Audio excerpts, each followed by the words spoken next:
कबाड़ नीति 1 अप्रैल से लागू। 22 रुपए किलो के हिसाब से बिकेगा 15 साल पुराना वाहन। प्रस्ताव शासन के पास।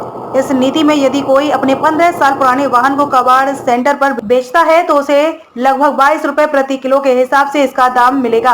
परिवहन विभाग ने इस सिफारिश के साथ प्रस्ताव बनाकर शासन को भेज दिया है।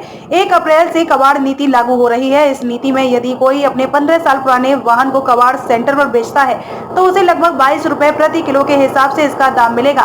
परिवहन विभाग ने इस सिफारिश के साथ प्रस्ताव बनाकर शासन को भेज दिया है। दरअसल विभाग ने इस दाम के लिए इस्पात मंत्रालय भारत सरकार के मानक को ही आधार बनाकर प्रस्ताव तैयार किया है। वाहन के कुल वजन का 65% हिस्सा ही उसका मूल वजन माना जाएगा और उस रकम का भी 90% ही भुगतान होगा। केंद्र सरकार के बाद उत्तर प्रदेश में भी कबाड़ नीति लागू हो रही है। इस नीति में 1 अप्रैल 2023 से 15 साल पुराने वाहनों को स्क्रैप में भेजने की तैयारी है। इसमें राज्य सरकार के सभी 15 साल पुराने वाहनों को कबाड़ करना होगा। इसके लिए सरकार ने 2 लक्ष्य तय किए हैं। पहले लक्ष्य में सभी इस अवधि के सरकारी स्वामित्व वाले वाहनों को स्क्रैप करना है। इसमें सभी सरकारी विभागों, स्थानीय निकाय, उपक्रमों आदि के वाहनों को लेना है। दूसरे लक्ष्य में निजी वाहनों को लाना होगा जिनके लिए स्वैच्छिक रूप से नीति तय की गई है, यानी वह यदि चाहे तो इस नीति का लाभ उठा सकते हैं। पूरे प्रदेश में अब तक 12 कबाड़ सेंटरों पर काम शुरू हो गया है। सभी निजी संचालक हैं। इस तरह निकाला हिसाब। इस्पात मंत्रालय का मानक है कि खरीद के पिछले 3 माह के कबाड़ रेट का औसत निकालकर इसकी खरीद तय की जाए। परिवहन आयुक्त चंद्रभूषण के मुताबिक इस समय यह औसत 40-45 रुपए प्रति किलो आ रही है। ऐसे में इस पूरे रेट पर तो खरीद हो नहीं सकती क्योंकि कबाड़ सेंटर को भी अपना सारा खर्च इसी से निकालना है। ऐसे में लगभग इसके आधे पर वह अपने यहाँ कबाड़ खरीदेगा। लगभग 22 रुपए प्रति किलो का यह रेट बन रहा है। निजी वाहनों की आयु तय नहीं है।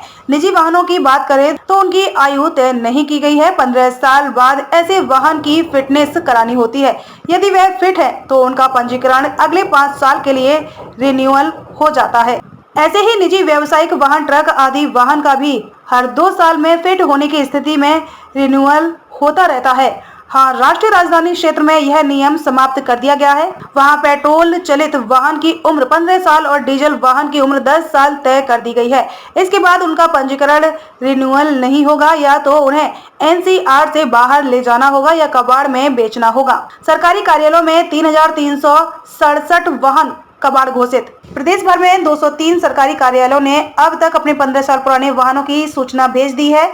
इसमें 3367 वाहन ऐसे हैं जो 15 साल से पुराने हैं। सबसे ज्यादा पुलिस विभाग में ऐसे वाहन है।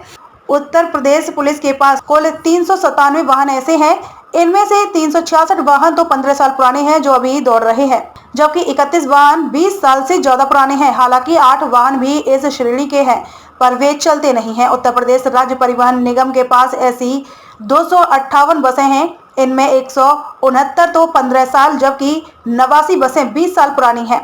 नगर विकास निदेशालय के पास ऐसे 222 वाहन हैं। सिंचाई विभाग पर 168 वाहन 15 साल पुराने हैं जो अभी दौड़ रहे हैं। उत्तर प्रदेश राज्य सेतु निगम के पास ऐसे 93 पुराने वाहन संचालित है। बाइक के लगभग 2400 रुपए मिलेंगे।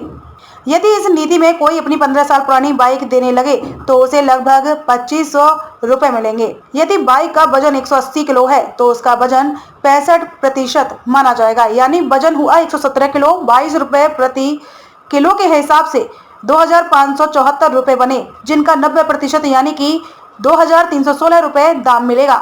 इसी तरह से यदि कोई पुरानी 15 साल पुरानी SUV कार देने लगे और उसका वजन 2000 किलो हो तो उसका कुल वजन 1200 किलो माना जाएगा। उसे 25,740 रुपए दिए जाएंगे। हालांकि स्क्रैप सेंटर से इसका एक प्रमाण पत्र भी प्राप्त होगा जिससे दिखाकर नए वाहन के रजिस्ट्रेशन कराने पर छूट मिलेगी। इस्पात मंत्रालय के मानक को आधार मानकर प्रस्ताव शासन को भेज दिया गया है। 1 अप्रैल से नई कबाड़ नीति लागू हो रही है। सबसे ज्यादा कबाड़ सेंटर यूपी में बन रहे हैं। यहाँ इस नीति पर सही ढंग से काम होने की पूरी उम्मीद है। इसकी पूरी SOP भी बना दी गई है।